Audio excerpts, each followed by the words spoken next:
शांति। आज जीवन में कौन नहीं चाहता होगा कि वो शिखर तक पहुँचे, कुछ उपलब्धि हासिल करे, ऊंचाइयों को छुए। हम कोई एजुकेशन प्राप्त करते हैं तब भी ये इच्छा होती है हम कुछ बड़ा ओहदा प्राप्त करें, बड़ी डिग्री प्राप्त करें। किसी पद पर होते हैं तब भी हम चाहते हैं हम शिखर तक जाएं। बिजनेस में हैं तब भी हम यही चाहते हैं कि हमारा बिजनेस टॉप क्लास में हो। किसी भी वर्ग के अंदर हैं, किसी भी फील्ड के अंदर हैं, जीवन के अंदर ये इच्छा हर एक की होती है कि हम शिखर तक जाएं, हम बहुत ऊंचाइयों को छुएं, हम बहुत आगे तक जाएं, बहुत ऊपर तक जाएं। पर कैसे जाएं, उसका रास्ता तय करना है। रास्ता तय भी करना है और रास्ता बनाना भी हमको ही है। तो हमको जीवन के अंदर शिखर तक ले जाने के लिए कौन सा मार्ग ले जा सकता है, उस मार्ग का निर्माण किस तरह से करें, उस मार्ग पर चलें कैसे। सिर्फ एक इच्छा होना ही पर्याप्त नहीं है। किसी ने मार्ग दिखा दिया वो भी पर्याप्त नहीं है। हमने मार्ग ढूंढना है या ढूंढ लिया, किसी ने हमको ढूंढ कर दे दिया, पर जाना आपको है, जाना हमको है, तो उस मार्ग को तय भी हमको करना है। और मार्ग हम तय तभी कर पाते हैं जब हम मार्ग का निर्माण करते हैं।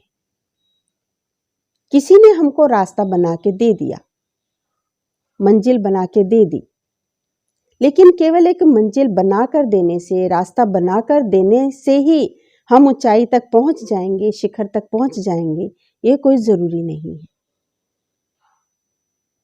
हम किसी भी विभाग के अंदर, किसी भी फील्ड के अंदर, या फिर जब बच्चे हम पढ़ते हैं, स्टडी करते हैं, एजुकेशन लेते हैं, मार्ग हमको हमारे जो शिक्षक गण हैं, हमारे जो टीचर हैं, वो मार्ग बनाकर देते हैं। पर जिस मार्ग पर आपको जाना है वो मार्ग की मंजिल हम स्वयं तय करते हैं। हमको इंजीनियर लाइन में जाना है, हमको डॉक्टर लाइन में जाना है, हमें पॉलिटिक्स लाइन में जाना है, हमें जिस लाइन में जाना है, हमको बैंक लाइन में जाना है, वो मंजिल हम तय करते हैं। उस मंजिल का जो रास्ता है, उस रास्ते का मार्गदर्शन जरूर हमारे शिक्षक दे सकते हैं, पर रास्ता आपका निजी होता है, रास्ता हमारा स्वयं का होता है।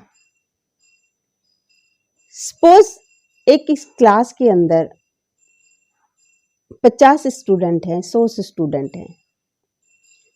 शिक्षक ने, टीचर ने हर एक को वही सिखाया है, लेकिन कोई मंजिल तक पहुंचते हैं, कोई मंजिल तक नहीं पहुंचते हैं, कोई आधे में रह जाते हैं, रास्ते में रह जाते हैं।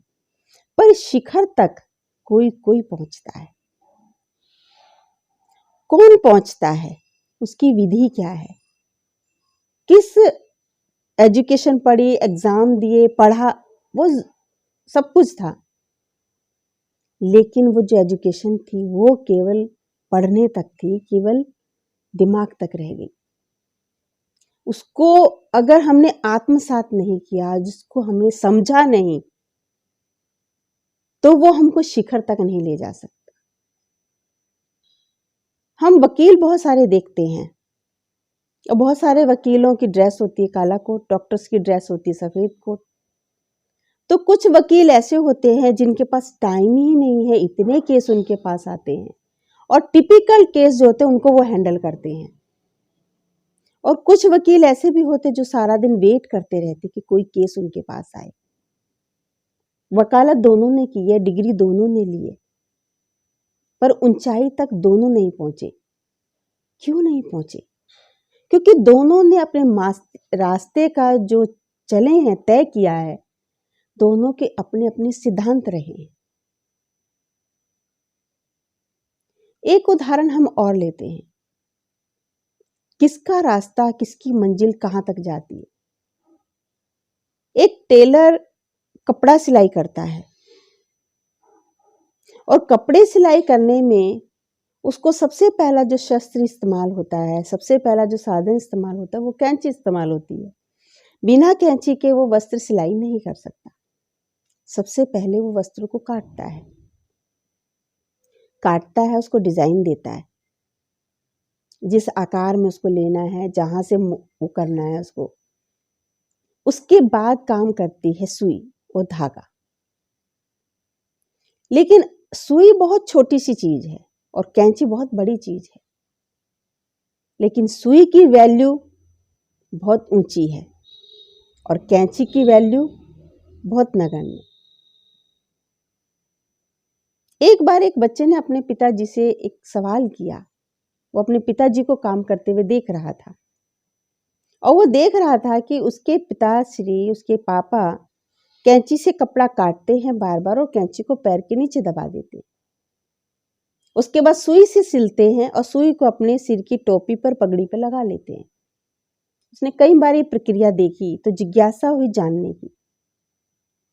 तो उसने यही सवाल अपने पिताजी से किया कि आप कैंची को बार बार पैर के नीचे रख देते हैं और सुई को वापस आप अपनी पगड़ी पर लगा लेते हैं, इसका क्या कारण है? तो उसके पिता ने, उसके पापा ने उसको बड़ा सुंदर सा जवाब दिया।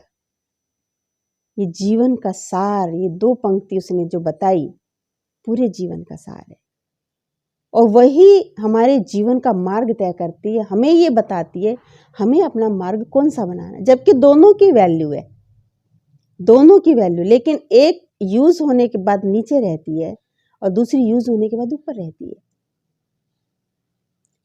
तो उन्होंने उसको बड़ा सुंदर सा जवाब दिया कि कैंची काटने का काम करती है और सुई सिलने का काम करती है, जोड़ने का काम करती है।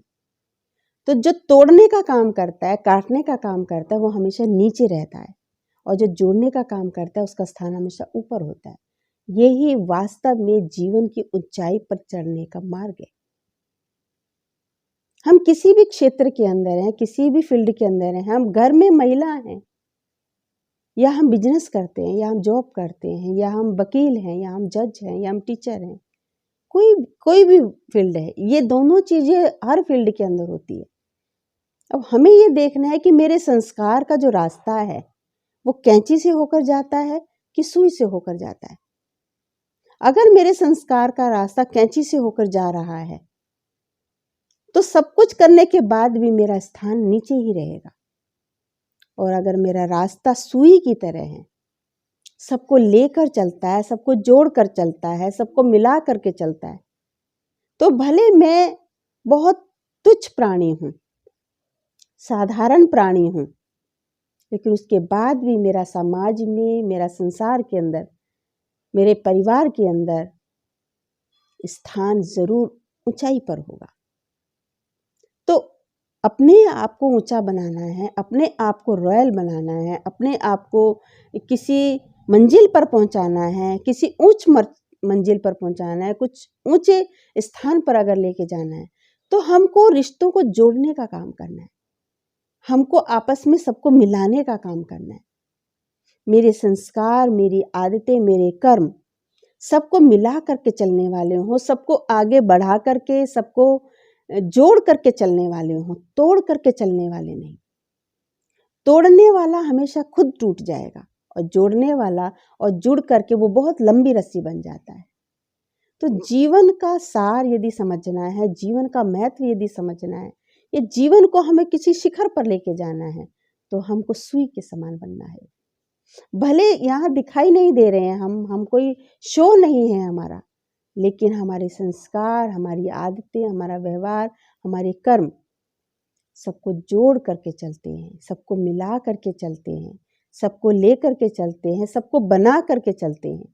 और बननी हुई चीज़ बड़ी खूबसूरत होती है, तो वो मेरे रिश्तों को बनाएगी, मेरे जीवन को बनाएगी और मुझे बहुत ऊंचे स्थान पर लेकर के जाएगी। ओम शांति।